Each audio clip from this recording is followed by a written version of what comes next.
आइए कक्षा शुरू करते हैं, कक्षा 6 की बीज गणित। तो बीज गणित में हम आज पहले बीज गणित का थोड़ा सा इतिहास जान लेते हैं, यानी बीज गणित की शुरुआत कैसे हुई थी। तो यह कहा जाता है कि गणित की एक शाखा के रूप में बीज गणित का प्रारंभ लगभग 1500 ईस्वी पूर्व। ईस्वी पूर्व और ईस्वी में क्या अंतर है, थोड़ा सा समझ लीजिए। ईस्वी पूर्व का मतलब होता है जो आज का सन चल रहा है उसमें से वो जो ईस्वी पूर्व वाला सन रहता है उसको जोड़ देते हैं। यानी आज जैसे चल रहा है 2000 का रनिंग में है ना, 2024 जैसे चल रहा है सॉरी। तो 2000 में यदि हम 1500 जोड़ दें तो कितना होता है, लगभग 3500 है ना, 3500। और जो 24 वगैरह थोड़ा वो भी जोड़े जाते हैं। तो 1500 माने पहले के और 2000 इधर के, तो 2015 कितना हुआ, 3500। तो वही कहा गया है कि अर्थात आज से 3500 वर्ष पूर्व हुआ था। यानी बीज गणित का प्रारंभ आज से लगभग 3500 साल पहले हुआ था। ये कहा हुआ था जब मिस्र वासियों ने अज्ञात संख्याओं को व्यक्त करने के लिए संकेतों का प्रयोग करना प्रारंभ किया था।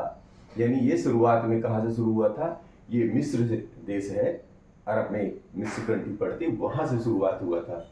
फिर क्या हुआ कि 300 ईस्वी पूर्व के आसपास, 300 ईस्वी पूर्व के आसपास मतलब अब जो है 2000 में 300 जोड़ना है, ठीक है ना। तो 300 ईस्वी पूर्व के आसपास भारत में अज्ञातों को अक्षरों में व्यक्त करना और व्यंजक बनाना एक बहुत सामान्य बात थी। मतलब भारत में भी ऐसा चल रहा था। अनेक महान भारतीय गणितज्ञों जैसे आर्यभट्ट का जन्म, ये अधिकांशतः पूछा जाता है कि आर्यभट्ट का जन्म कब हुआ था। ये 476 ईस्वी पूर्व में हुआ था, ठीक है। ब्रह्मगुप्त, ये भी इनके बारे में भी पूछा जाता है, इनका जन्म 598 ईस्वी पूर्व हुआ था। और महावीर जो लगभग 800 ईस्वी में रहे, 800 ईस्वी मतलब अब अपनी तरफ आ गए हैं ना, शून्य इस पार आ गए। और भास्कर सेकंड का जन्म 1100 यानी 1114 ईस्वी यानी 1114 ईस्वी में हुआ था। तथा कई अन्य ने बीज गणित के अध्ययन में बहुत योगदान दिया। उन्होंने अज्ञात राशियों के लिए बीज, वर्ण इत्यादि जैसे नाम दिए और उन्हें व्यक्त करने के लिए रंगों के नामों के प्रथम अक्षरों के रूप में प्रयोग किया। यानी जो पहला पहला वर्ण आता है उसका इस्तेमाल किया। जैसे उदाहरण बता रहे हैं, जैसे काला के लिए पहला वर्ण क्या आएगा, का। इस तरह नीला के लिए क्या आएगा, नी इत्यादि।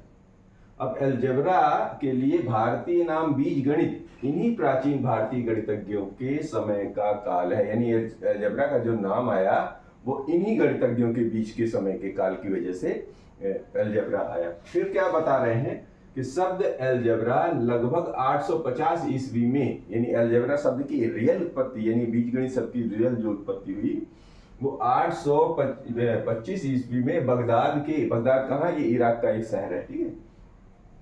एक अरब गणितज्ञ मोहम्मद इबन अल ख्वारिज़मी द्वारा लिखित एक पुस्तक, यानी ये उनके नाम थोड़ा बड़े बड़े नाम होते हैं, हमारे यहाँ जो बड़े छोटे छोटे नाम होते हैं।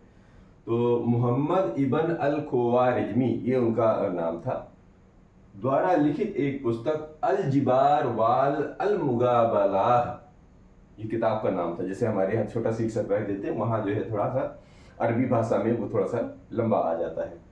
क्या नाम था, अल जिबार वाल अल मुगाबलाह, ये किताब का नाम था, के शीर्षक से लिया गया था। यानी कि इसमें देखेंगे अल जिबार जो शब्द है इसी से बाद में अलजेब्रा बना, इसी का हमने भारतीय नाम बनाया बीज गणित।